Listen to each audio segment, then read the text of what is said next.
बहुत समय पहले की बात है। हरे भरे घास के मैदान में, जिसे चारों ओर से सरसराते पेड़ों ने घेर रखा था, एक बहादुर छोटी खरगोशनी रहती थी जिसका नाम बेला था। बेला की मुलायम सी ग्रे रंग की त्वचा थी और उसकी आंखें जिज्ञासा और साहस से चमकती थीं। वह अपने खरगोश परिवार के साथ एक आरामदायक बिल में रहती थी, लेकिन उसका मन हमेशा दुनिया को देखने का सपना देखा करता था। एक धूप भरी सुबह बेला नाश्ते के लिए ताजा तिपतियां घास लेने बाहर निकली। जब वह मुलायम घास पर उछल कूद कर रही थी, तभी उसकी नजर एक छोटी सी पगडंडी पर पड़ी जो मैदान से बाहर की ओर जा रही थी। उत्साह से भरी बेला ने उस रास्ते पर चलने का फैसला किया, यह देखने के लिए कि वह कहाँ ले जाएगा। रास्ते के दोनों ओर रंग बिरंगे जंगली फूल खिले थे और मधुमक्खियां गुनगुना रही थीं, जिससे बेला का दिल खुशी से झूम उठा। वह बटरकप ब्रुक नाम की छोटी नदी के पास पहुंची, जहां मीठे पानी की धारा एक संगीत की तरह बह रही थी और उसे भी उसके साथ खेलने के लिए आमंत्रित कर रही थी। अचानक बेला खुद को जंगल के एक ऐसे हिस्से में पाती है जहां वह पहले कभी नहीं गई थी। यह जंगल अजीब लेकिन सुंदर था। चारों ओर से अद्भुत नजारे और आवाजें आ रही थीं। उसने देखा कि गिलहरियां पेड़ों पर फुदक रही थीं और ऊपर एक रोबिन पक्षी मीठा गीत गा रही थी।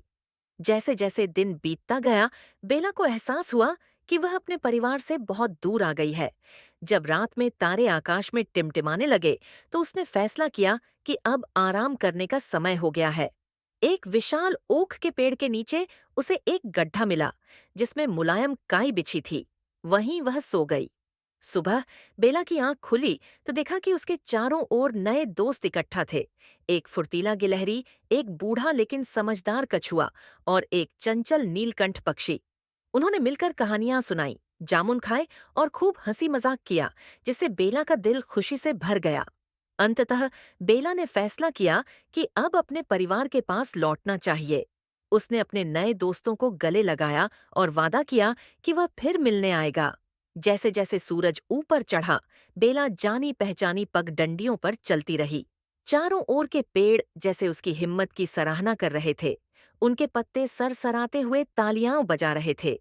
जब वह हरे मैदान के किनारे पहुंची, तो उसके पैरों में एक खास सी सिहरन दौड़ गई। उसके खरगोश परिवार ने उसे देखकर खुशी से झूम उठाया। उन्होंने बेला को गले लगाया और उसकी रोमांचकारी यात्रा की कहानियां बड़े ध्यान से सुनी। जंगली फूलों की घाटी, बटरकप ब्रुक की धारा, जंगल की मधुर ध्वनियां और उसके नए दोस्त। उस दिन के बाद से बेला सिर्फ एक बहादुर छोटी खरगोशनी नहीं रही, वह एक कहानीकार बन गई।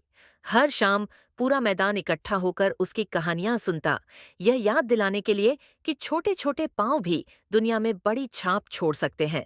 और बेला, वह अब भी कभी कभी नई खोज पर निकलती थी, लेकिन उसे हमेशा यह सुकून रहता था कि उसका आरामदायक बिल और प्यार करने वाला परिवार हमेशा उसका इंतजार कर रहा है।